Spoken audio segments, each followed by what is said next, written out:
Good morning, everyone. Thank you all for being here. Please stand for the pledge to the flag. I pledge allegiance to the flag of the United States of America and to the republic for which it stands, one nation, under God, indivisible, with liberty and justice for all.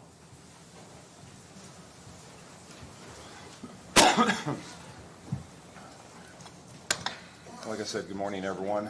I want to explain a couple of things that we have changed here. The rules of the room is that you are welcome to come up and speak at any point in time.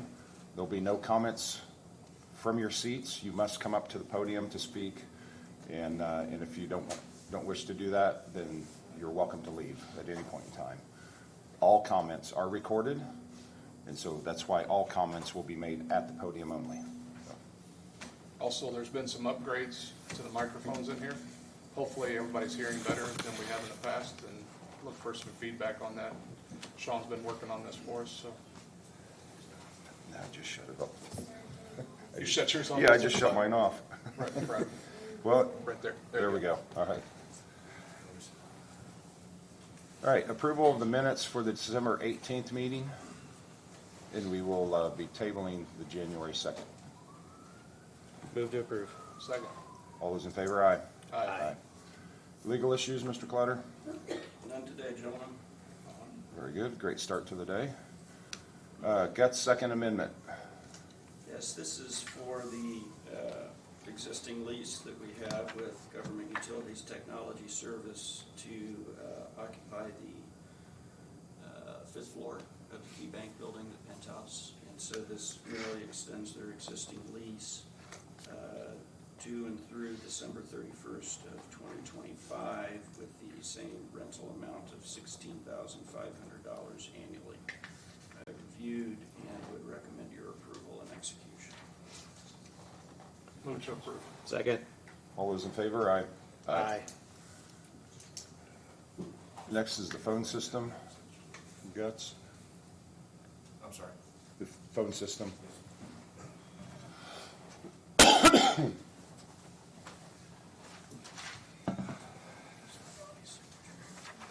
morning, Sean Graham, Boone County IT.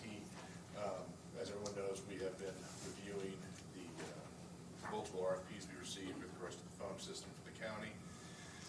We've narrowed it down, or have narrowed it down to two vendors, that being Ring Central and AT&T. We brought both of those vendors in, did some demos, and made the recommendation to the technology board that we go with Ring Central. The contract that Bob has been reviewing will fulfill our needs. It's within budget, and we believe it is the best overall technological solution for the county, and it is our recommendation that you approve that contract pending final legal discussions. I have reviewed the agreement. There's one minor modification, so I would recommend approval subject to that. I'll make that motion subject to Bob's modifications. Second. All those in favor, aye. Aye. Three signature spots for done. 3 spots for you. Oh, great. All right, next on the agenda is the third-party use for the BCSSI. Yes, as you're aware, you receive operating grants for local public transportation through Section 5311 of the United States Code, and you have a vendor that supplies that, which is Boone County Senior Services.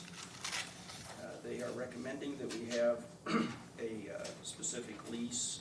INDOT is recommending that we have a lease with Boone County Senior Services, just setting forth the scope of the agreement, and I have reviewed the lease and would recommend your approval.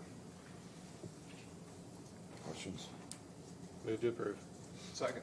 All those in favor, aye. Aye.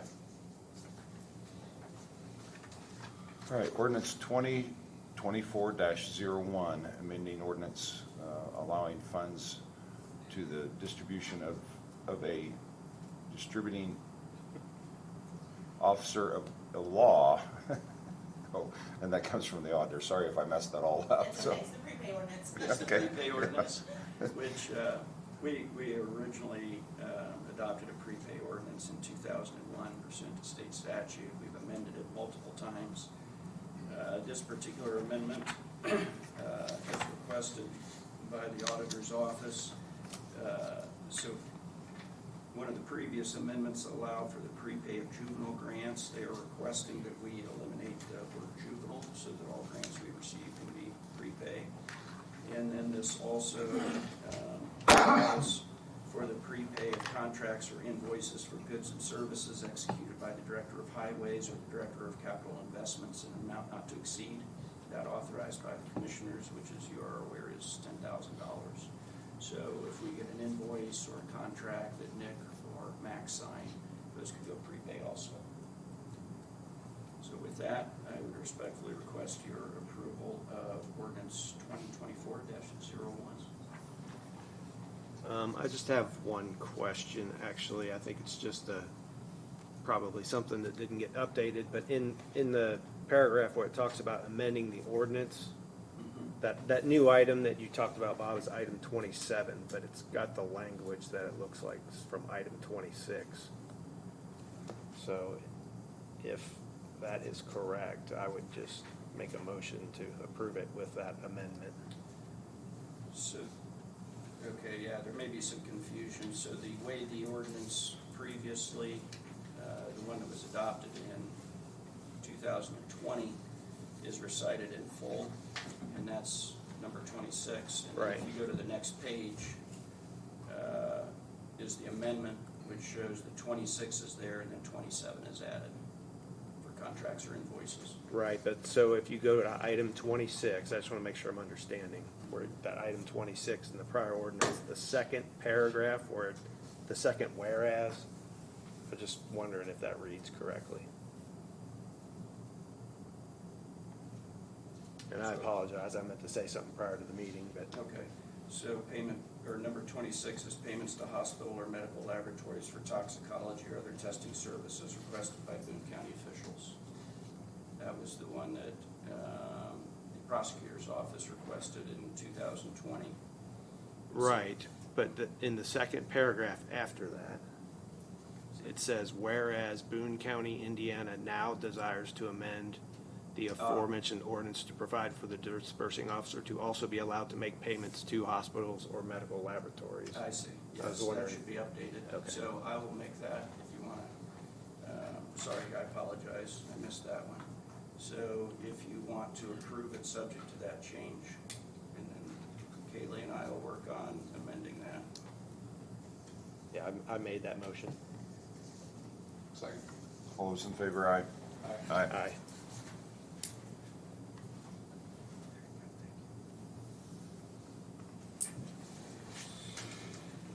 All right. While we're amending it, can I make some other changes? Yes, ma'am, to it? please. Auditor. Can we add, 4-H? All of our contracted, entities that we pay, Aspire and all of those. Last year during our audit, they said that because we pay them through prepay, they really need to be on our prepay ordinance, even though there's a contract with most of them. Contract that was approved by the commissioners would cover that. Did you want to add them too? If we could. So And what's, I don't know if you want to amend it to say outside budgeted entities. I don't know how you want to do it. so this would include, Do you have language from the auditor that we Just could to look do at? it. Just to add, But did they, So it'd be, do they have a list? I mean, I guess is what I'm Yeah. asking. They have a specified list of things they want done? Can you send that to us? And Yeah, we'll- absolutely. Can we look at it for next Yep. meeting? and I'll then do it. we'll Yep, we'll take care amend of it it. again next time. Thank you. thank you.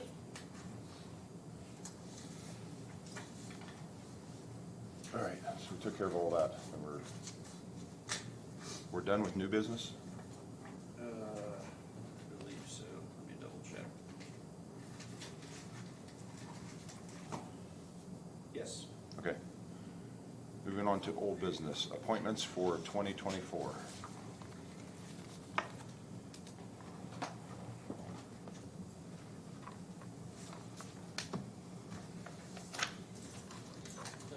Yes, so the alcohol beverage Beverage Board. So you can update it easier than I can. I've got an update for the Alcohol and Beverage Board. I spoke with one of the members of the board, and our former appointment, Mr. Sutton, has turned in his resignation to the board. I don't believe that resignation has gotten to us yet. But for one thing, I want to take a minute. I can't even begin to tell you how long Bill Sutton has served on that board and done a fantastic job. So I just want to say thanks to him for all his years of service. Absolutely. We don't have an appointment at this point in time. That's an open board seat, Alcohol and Beverage Board. And we've got some interest, limited interest at this point. So if anyone's interested in that board, please contact us. For the other appointments that are still open, I have Peter Boa. We received a letter of interest from Nicole Lewis. This would be a one-year term. I'll make a motion to approve Nicole Lewis. Second. All those in favor, aye. Aye.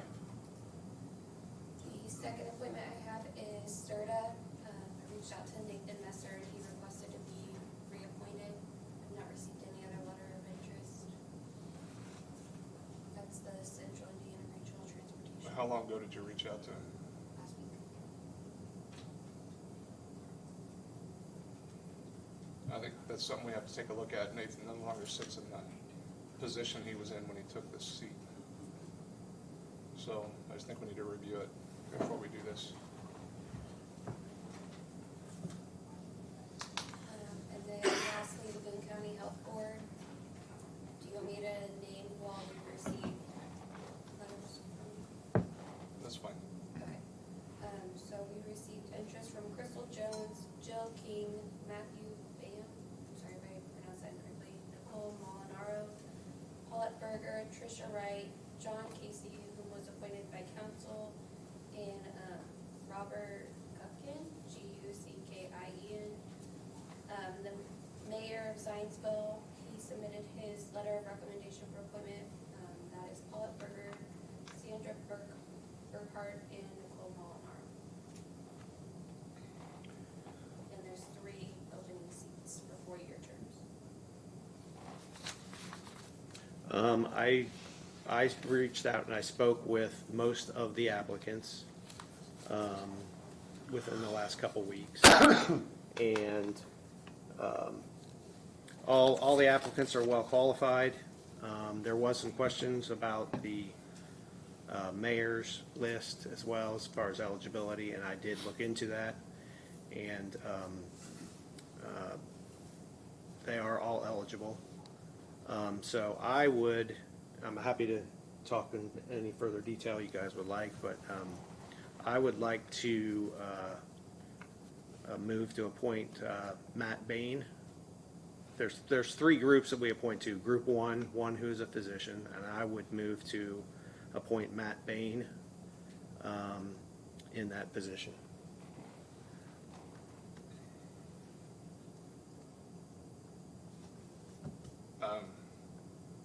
I have reviewed myself and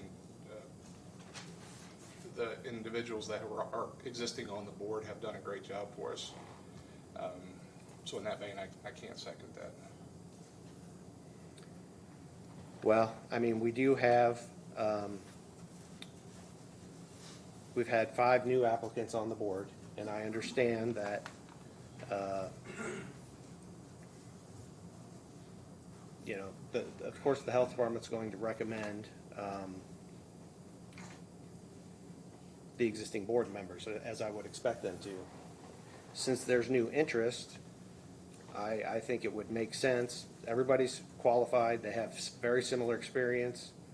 Some of them have unique experience that I think will make the board even stronger than it is. So that's why I'm making the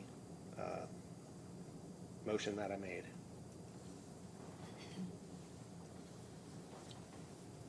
All right. Well, since there's no second, the motion dies because of lack of second. Now we'll I would make a back motion into to that. reappoint the existing members of the board.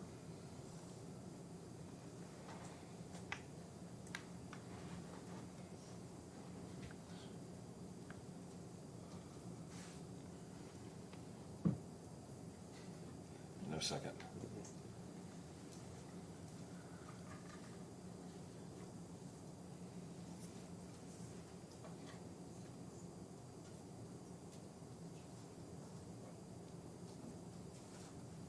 No second at all, so, or I guess I do have the power to do that, and I'm very careful with that. I wasn't expecting that today. Things never go as easy as you think they will.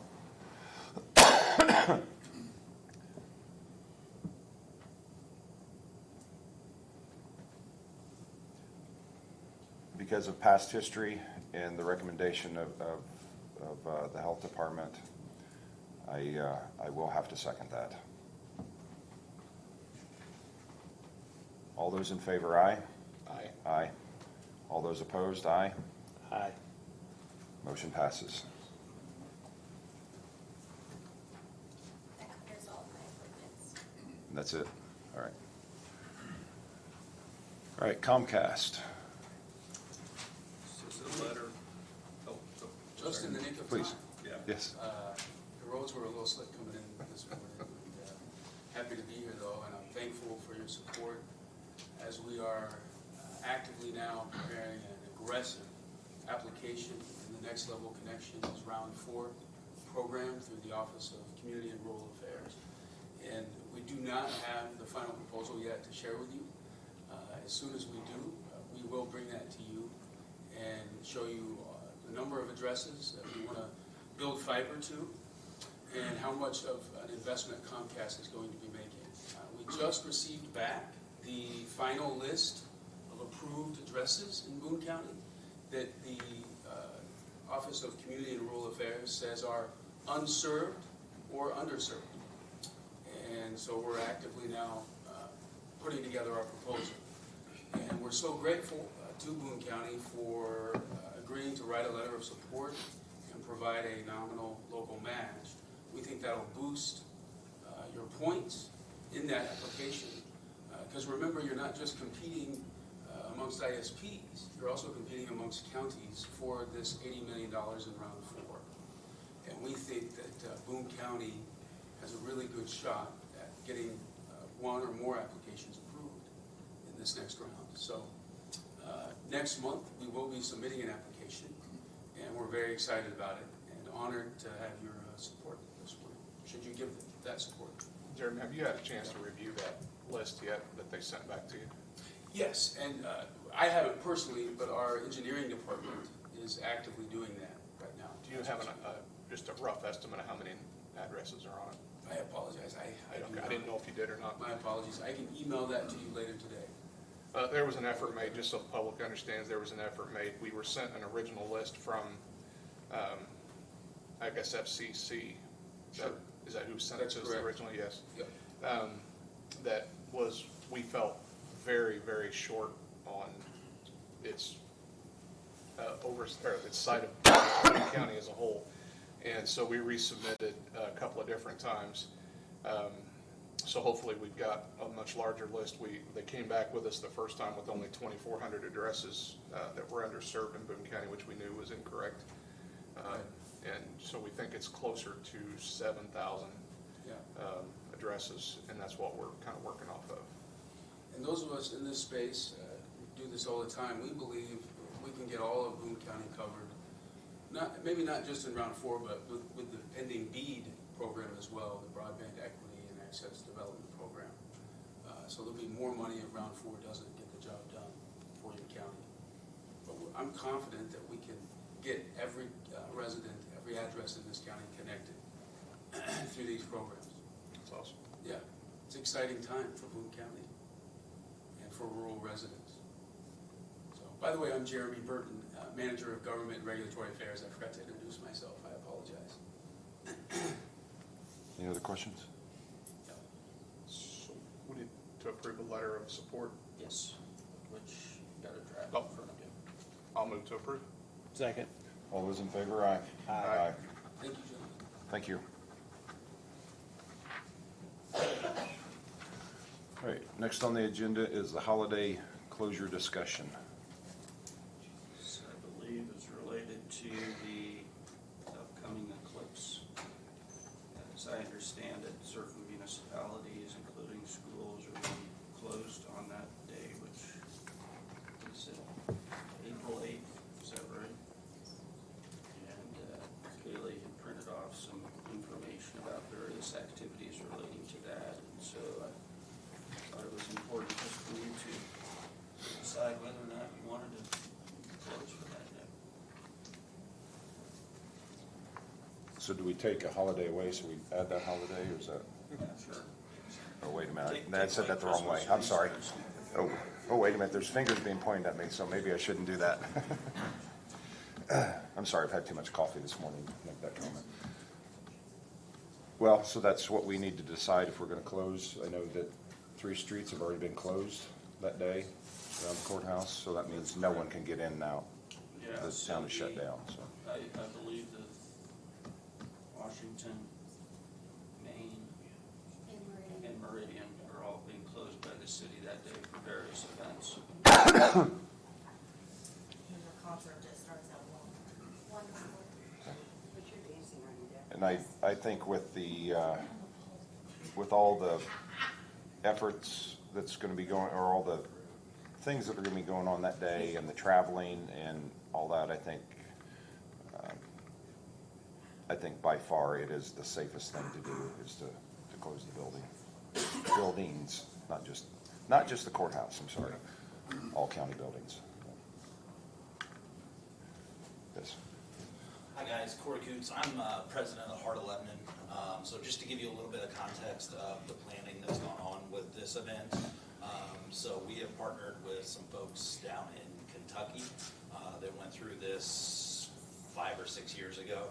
And right now we anticipate Boone County to pick up just in the Lebanon area about 50,000 people. So if the same thing comes through here that went through Kentucky, it's an additional 50,000 people. I mean, we're literally talking that the streets are probably gonna be gridlocked.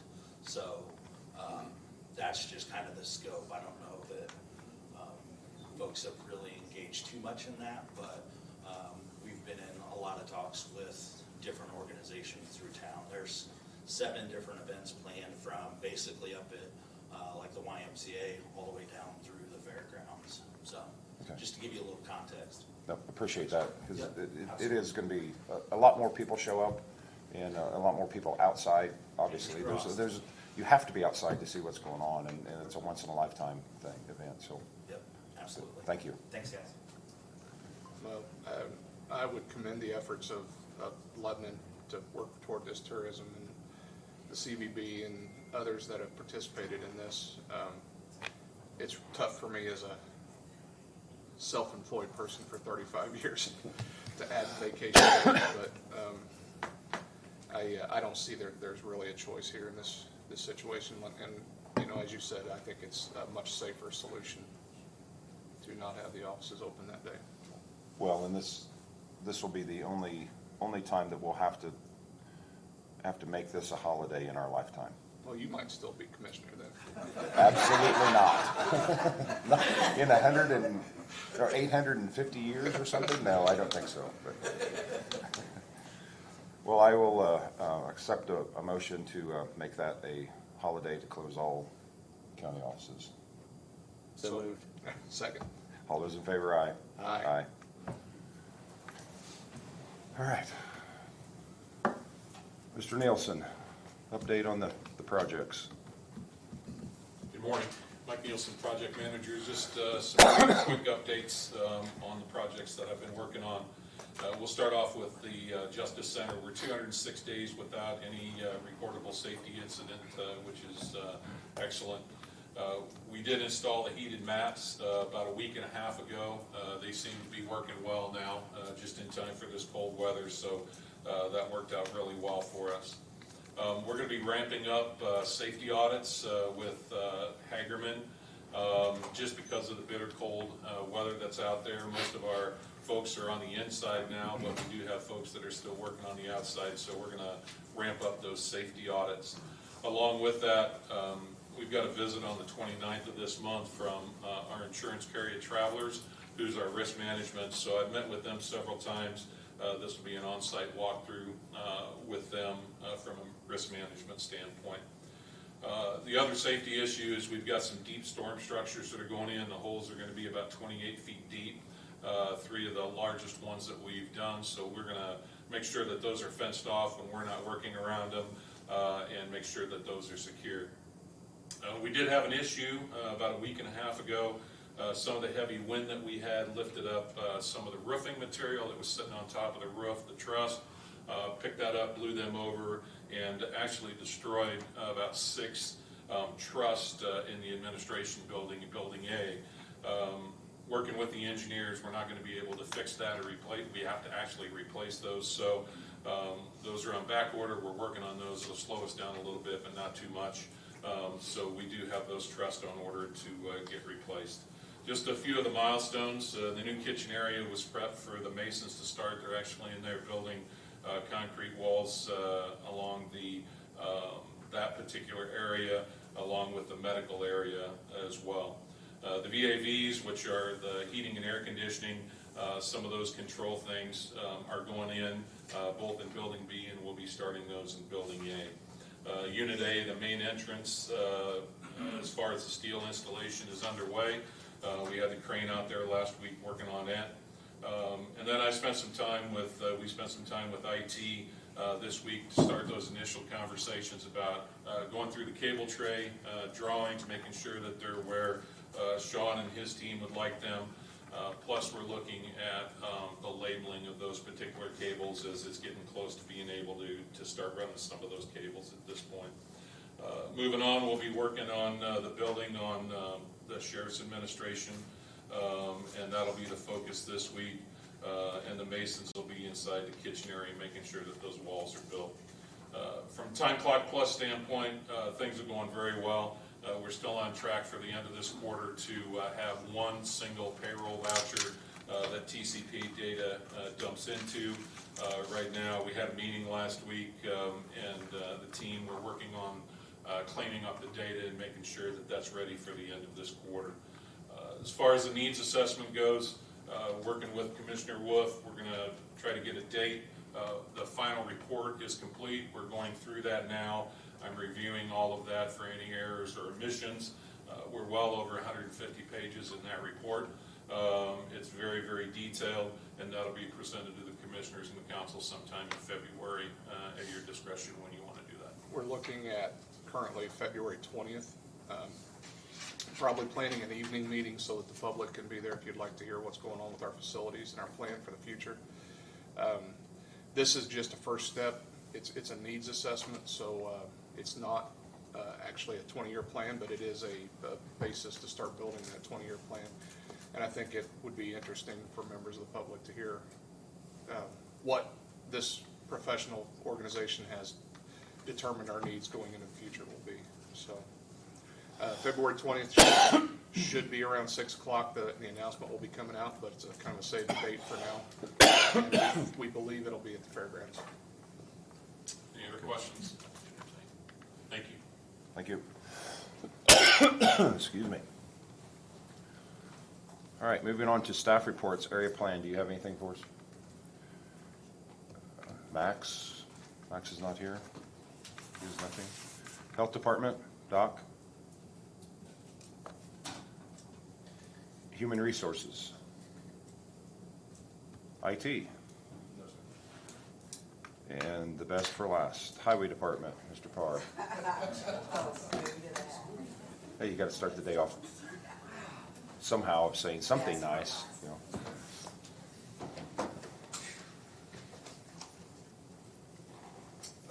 Move the construction roadway permits and road closure permits due to the recent ordinance updates.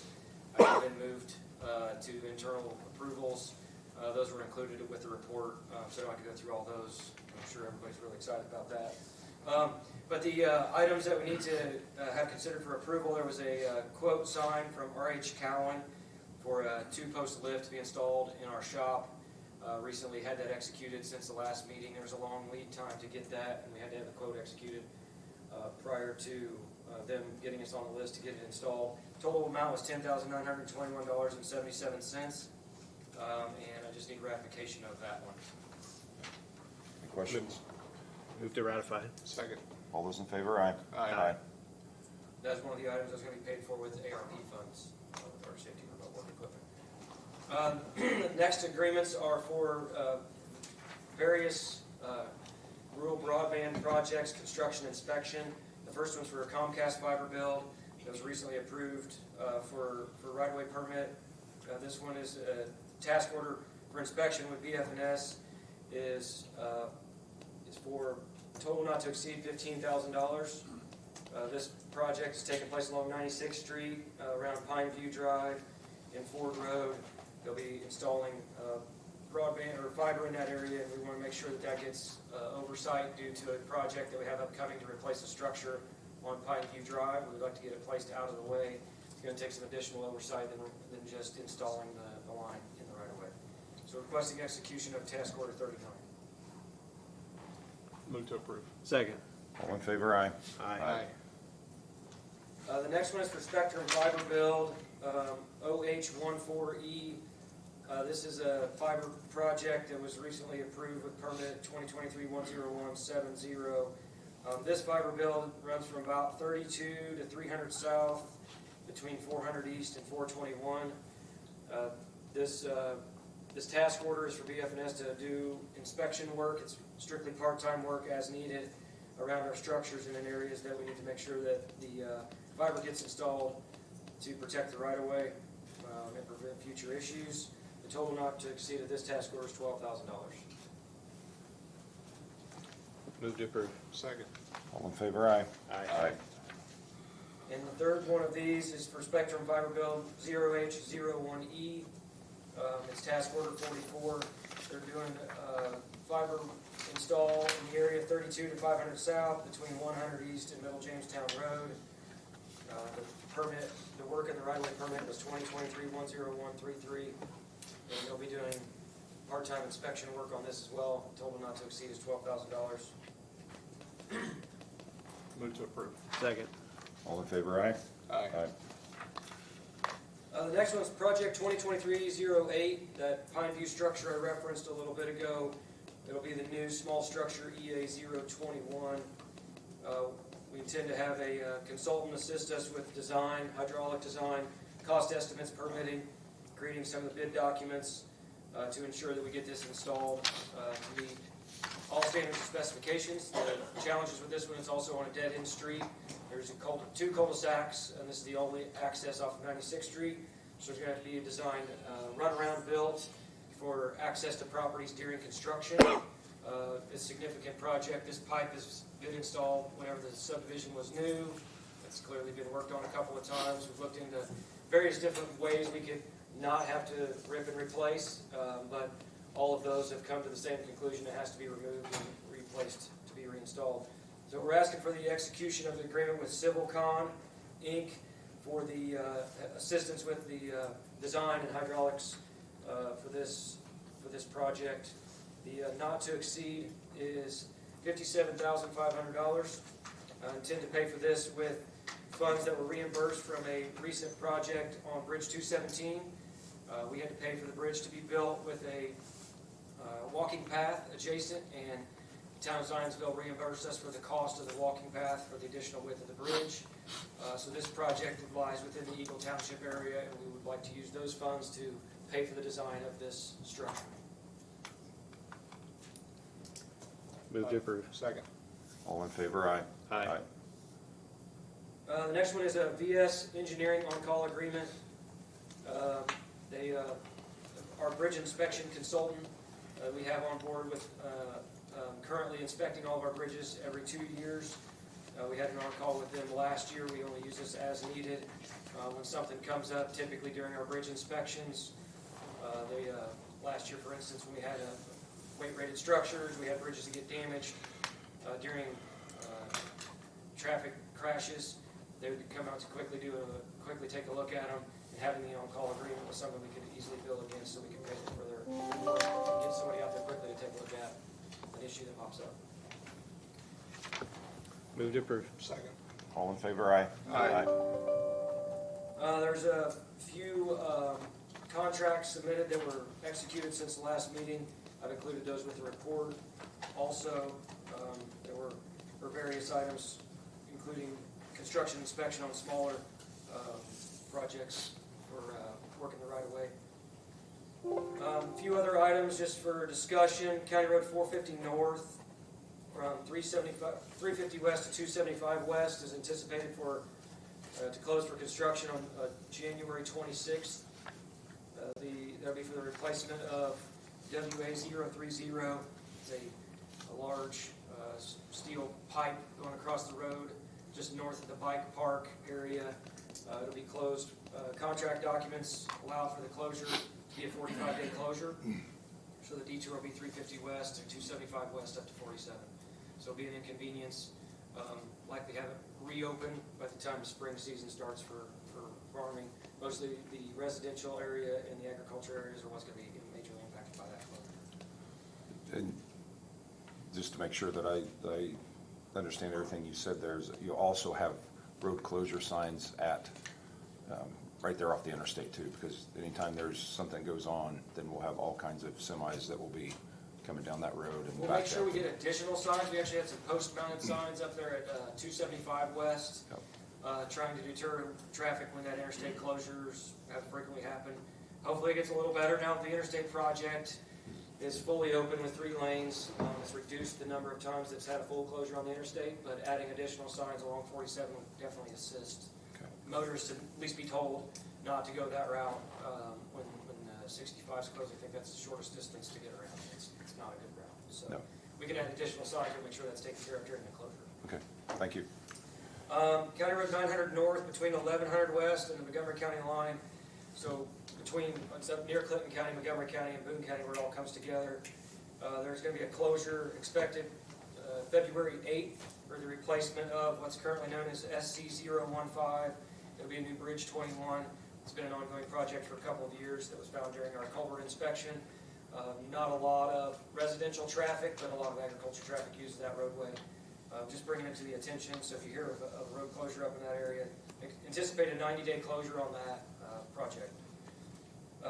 AES is also planning to close Indianapolis Road at the Hendricks County line, which is, they're formerly known as Indiana IPL, Indiana Power and Light, but it's AES Indiana now. They're working on utility poles and anticipate doing a closure coming up very soon, this week, next week, depending on the weather for that work. So it's a road closure permit that was submitted, just wanted to bring it to your attention.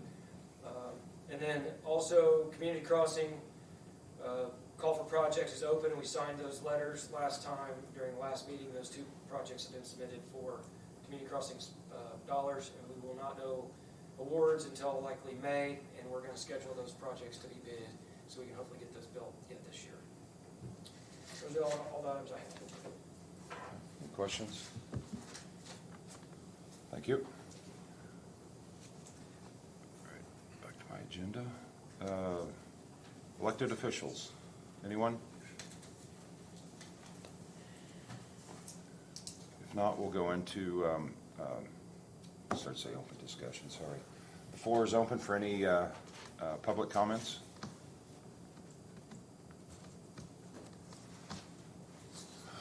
Morning, Commissioners. Dave Myers.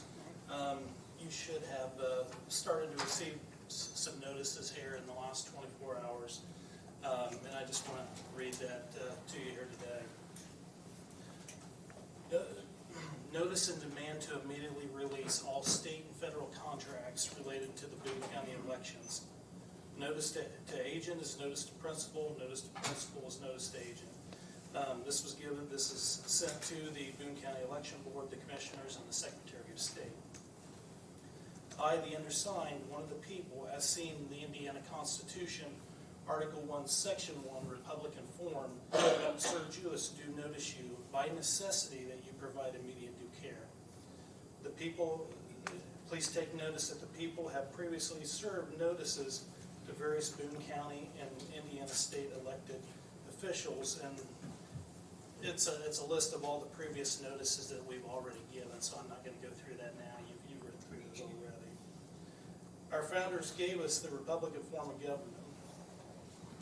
That form divides the rights of the people away from the jurisdiction of trustees and servants, meaning that they could never trespass on them.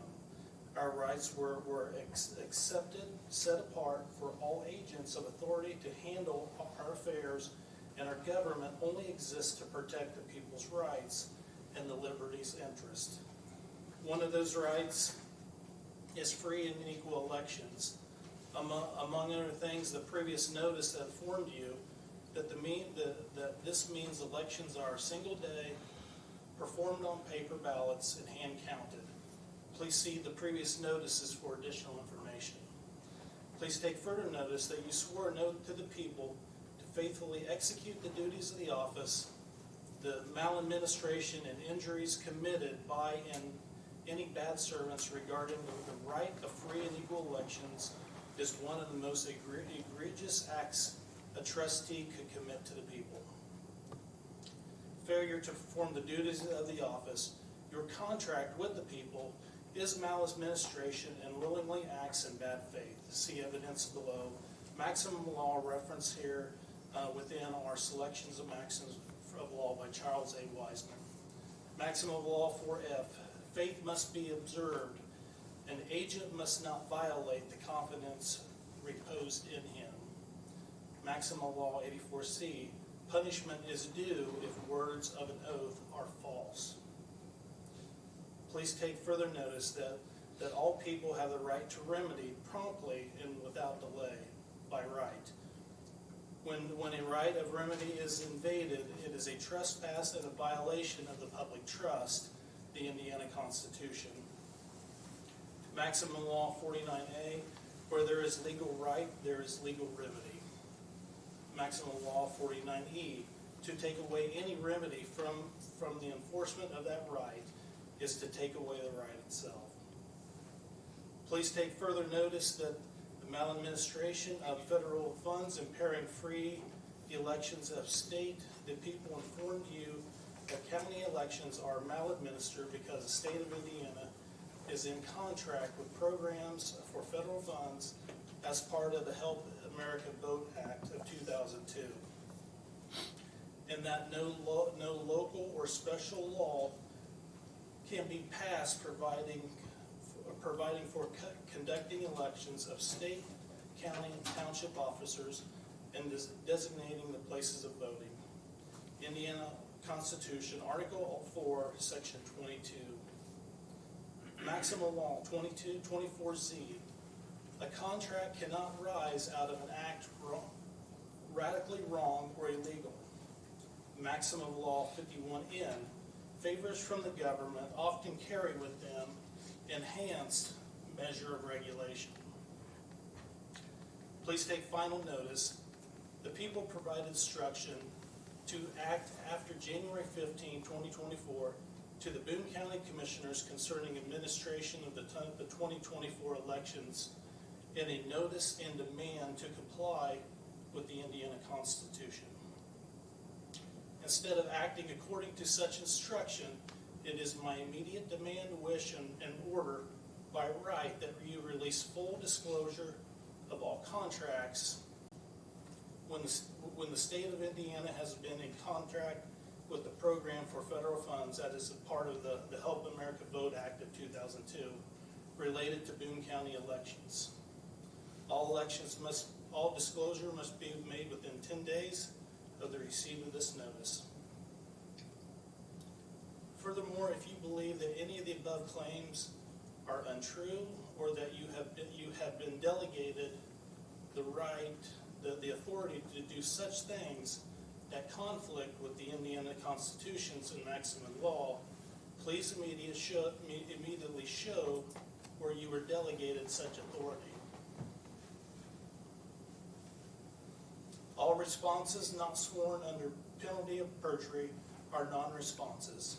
If the full disclosure as instructed is not given, the people whom you swore an oath will recognize it as being done purposely with with full knowledge, intent, and malice. No court shall be able to rehear this matter, for it shall stand as evidence, truth, and law in a court of record. This notice is sent in the peace and love of Jesus Christ, that you give due care to the people who hold all political power.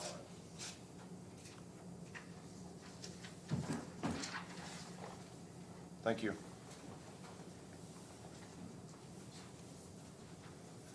Any other public comment?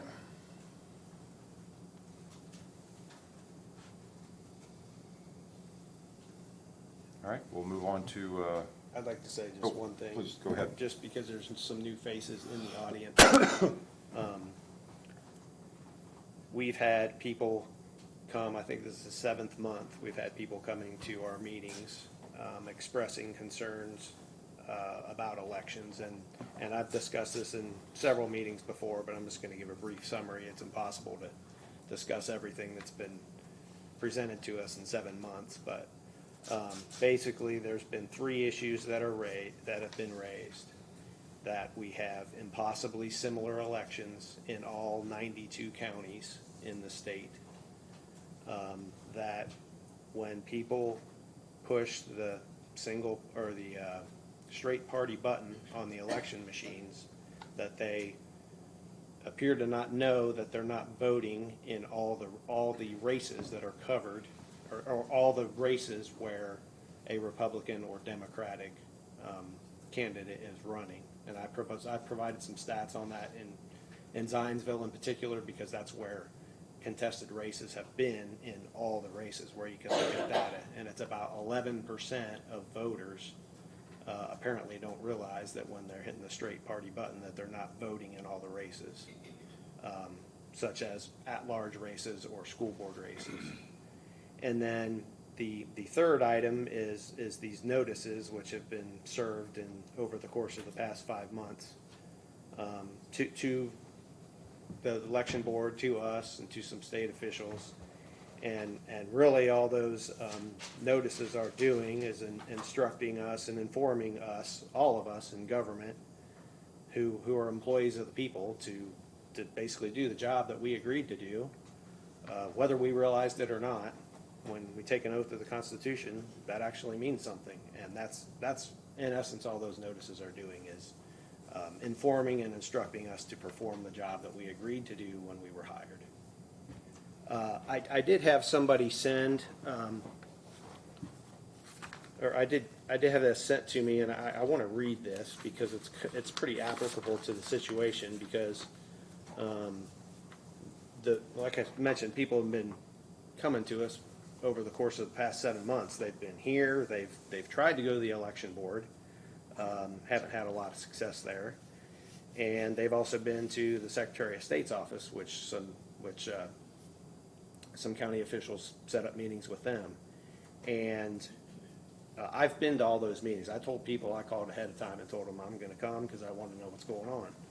And there's been a lot of, the state says, hey, this is a county decision. The county says, well, there's really nothing we can do because this is what the state statutes say. And I mean, one of the things in the Constitution is that all the authority in government comes from the people. The government was created with no authority. And any authority comes from what is in the Constitution. That's it. That's the only authority. No authority can be made up downstream of the Constitution. And that seems to have been forgotten in this whole process. So somebody sent me Federalist 46, which, if you don't know what the Federalist Papers is, that it was basically a public debate when the states were considering delegating more of the power that they were given by the people to a federal government. And I just want to read it because it's an interesting perspective. This was written by James Madison on January 29th, 1788, about the proposal of delegating some of the state authority to the federal government. And it says, Resuming the subject of the last paper, I proceed to inquire whether the federal government or the state governments will have the advantage with regard to the predilection and support of the people.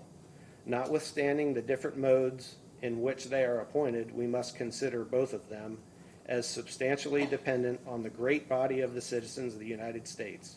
I assume this position here as it respects the first, reserving the proofs for another place. The federal and state governments are in fact but different agents and trustees of the people, constituted with different powers and designated for different purposes. The adversaries of the Constitution seem to have lost sight of the people altogether in their reasonings on this subject, and to have viewed these different establishments not only as mutual rivals and enemies, but as uncontrolled by any common superior in their efforts to usurp the authorities of each other. These gentlemen must herein be reminded of their error.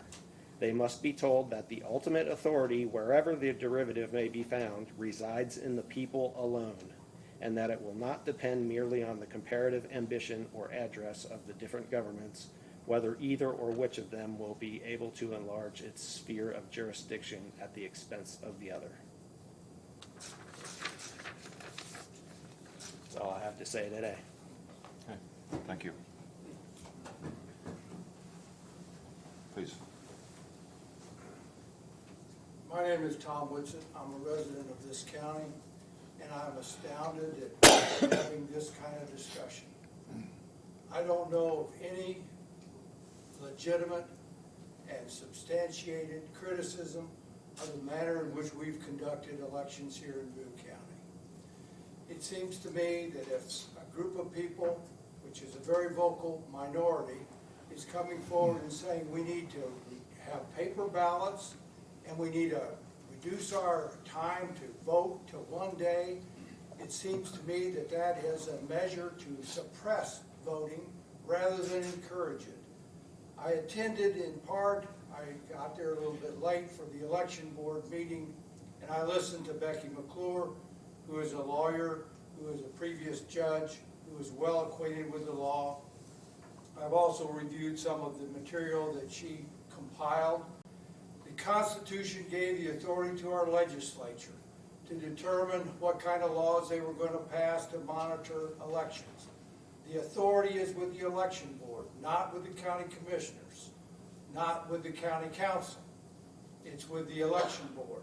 If somebody wants to change that, then they can go to the legislature and try to get the law changed. But right now, that's where the authority stands. It seems to me that this is a perceived problem which has not been anywhere. I mean, we all listened to the complaints about the last presidential election, and there were efforts on the person who was disappointed with that to seek judicial relief in numerous jurisdictions, none of which found any substantial basis to criticize the manner in which our last election was held. So first of all, this request is being made to the improper body, and I hope that you all will not take any action whatsoever in response to it. Thank you, Mr. Whitsitt. Anyone else? Please.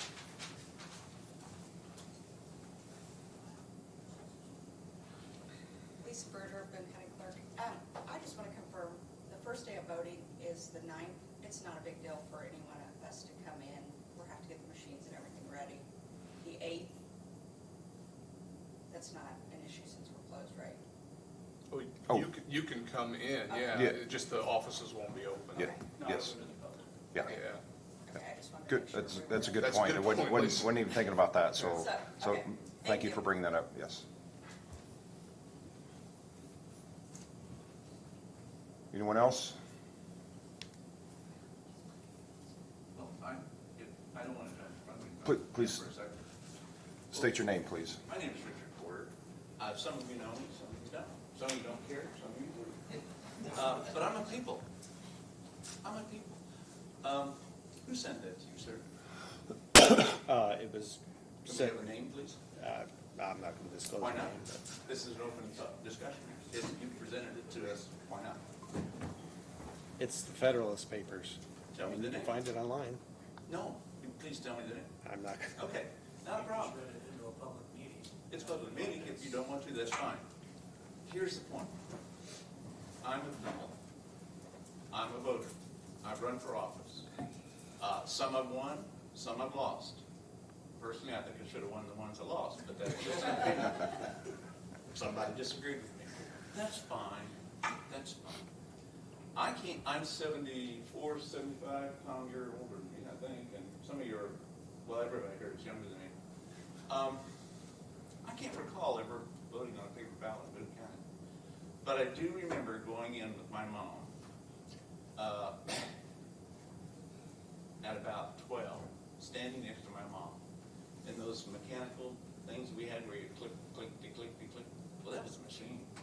Somebody maintained that machine. Somebody made sure it worked. Somebody tallied it. It worked. My mom and dad, some of you might remember my mom and dad, different people, interesting people, very intelligent people. They told me the most important thing is for me to always vote. And I have never missed an election. I know my mom and dad never missed an election. And my name is Richard Porter, and I'm proud to say that. And I'm proud to be an American. And I'm proud to be in the great state of Indiana. And I've had opportunities to go to other places, other countries, and other states. And this is the best place I've ever found. Because I know my vote is counted, and I trust the people who run the election. I know these people. These people are my friends and neighbors. These people are not my enemies. They may disagree with me, which probably some do. I don't know. And I don't care. I don't care. I know they do a good job, and I'm proud of the job they've done. I trust Becky McClure implicitly. I have known her as a judge and a personal friend. That lady knows what she's talking about. She's not stupid. She knows what the law is. And honestly, if my personal opinion is, the document that was printed by you, sir, was gibberish. I apologize, just gibberish. It reminds me of stuff that I saw when I was Lebanon City Court. And people will come in, and occasionally you would have somebody start to spout stuff like the law of the Vatican or maritime law. I remember that specifically. Guess what? The Vatican is landlocked. It doesn't have an ocean. But some guy said it did, and it has some law that applied to what we were talking about. It's kind of what you got here. Now, I'm sure he's a fine person. Don't misunderstand me. I'm not disparaging you. But honestly, that meant nothing. I encourage you to do exactly what you choose to do as our commissioners. Our commissioners. People that we voted for and we trust. Leave it alone. Let it go as it is. It's working fine. I've spoken too long. Anybody have any questions for me? Any of the audience want to hit me? Well, maybe. I'll sit there. Thank you. All right, last call. Well, if there's nobody else, I sat down over the weekend. I had a really horrible case of strep throat over the weekend. And I, for anybody that knows me, knows that sitting in a chair for 2 days just almost killed me. And but the time I spent thinking about this, and I just feel like, we're entering into an election season here, and I just think it's fair for the citizens to know where I stand on this. So I'm going to read a statement that I wrote. Bear with me for just a minute. First off, I want to commend the citizens that have been presenting to us for the efforts that they have made up to this point. As county commissioners, we don't often get feedback on issues from the citizens until after a decision is made. And then some choose to criticize the process and use phrases like, "I did not know anything about that," or "the county has done this behind closed doors." While these statements could not be further from the truth, this seems to be a mantra that continues to be repeated. We meet here in this chamber twice a month in public meetings to conduct the business of Boone County. The citizens made an effort to be on our agenda several times and also approached the county election board to be on theirs.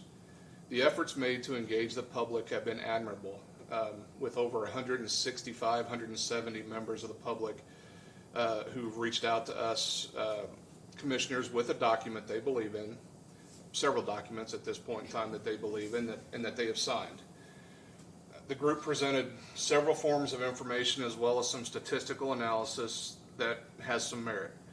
And likely, I agree with some of the conclusions which have been presented. However, I don't agree with all of them. And more importantly, I don't agree with the proposed process by which they believe provides a remedy to the concerns. I've researched the state constitution, the related state codes, along with several examples of case law, and have determined for myself that this body does not have the authority or the ability to supersede the decisions made by the county election board. I am sure there's a disagreement with that by many members of the public and specifically by many of the citizens who have recently attended our meetings. It has been stated that this board must uphold the Constitution by any means, and these suggestions have mostly been focused on the language in Article 2 of the Indiana Constitution. However, we have a responsibility to support the Constitution of Indiana in its entirety, including Article 4, which gives specific rights to the state legislature to pass laws that govern the process by which we operate, including how elections are performed. Indiana code, under which we must operate, specifically addresses electronic voting machines and the methods of voting. During the presentations before the commissioners, it has been stated that this group has found no specific supportable evidence of voter fraud or where the machines used currently have been tampered with. I recently met with two of the citizens who support the request made for balloting changes. I found them to be remarkably informed, extremely respectful, and I hold both of them in high regard for the research that they've done, the dedication to their beliefs, and the efforts they've made. We found agreement on some issues and not on others. One of the strongest foundations of our republic is that discussion and public debate are supported by our Constitution. And this is also supported by most of the people who live in this country. Unfortunately, it has become common practice in our country to ignore the value of debate and the ability to respectfully disagree without extensive animosity. I asked if these gentlemen had met with the legislators, and they said they had not, so I offered at that meeting to assist in any way that I could to facilitate meetings with them, with our state legislators. Some members of this group have stated to me that if we did not take the actions requested of us, and this was not from the gentleman I met with, that they would make every attempt to get me defeated in the next election. That's your right to do so. I encourage every one of us to be involved in our election process. I would like everyone to take an active role in our elections, to be honest with you. I would, however, encourage these individuals and any others paying attention to review the body of work of the commissioners that we've completed in the last several years as a whole, and not make hasty, emotionally discharged decisions over one issue. I've never taken any action in this seat, nor have I voted for any action specifically to garner a vote, and I do not intend to do so now. Therefore, my conclusion is that this board has no authority nor any mechanism by which to take over the local election process. I believe that such efforts to do so are unlawful, and that as an elected official, I do not believe that I can support any action that would violate state or federal law. In conclusion, I cannot make any motion or second any motion or support any motion that supersedes the authority of the county election board. And as always, I'm more than happy to sit down with anyone and talk to you about it. Thanks.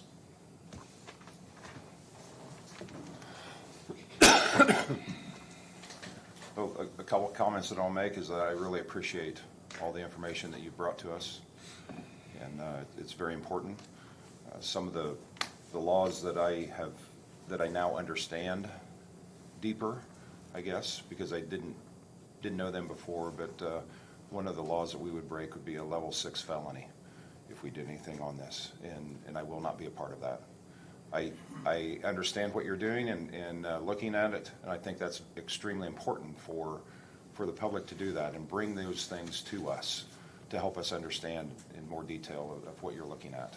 But as far as breaking any state or federal laws, I will not do that. And so it's not that I don't completely disagree with what you're doing, it's just that the law is the law, and I will follow that. So, but thank you very much for your comments and your points that you brought to us. That's extremely important. And like Jeff said, this is an open meeting, and we welcome anything and everything at every meeting, no matter how long it takes. We will listen to the people. So, thank you all for being here. Really appreciate it. It's a nice, warm place to be instead of being outside. So, we will move on to document signing and claims. Got a big batch of claims here. I move to approve the claims as submitted. Second. All those in favor, aye. Aye. Aye. Aye. And we've only got one piece of mail, just a notice from Clinton Circuit Court on some pending litigation. That's it. That's all I have, gentlemen. One more motion. Move to adjourn. Second. All in favor, aye. Aye. Thank you all.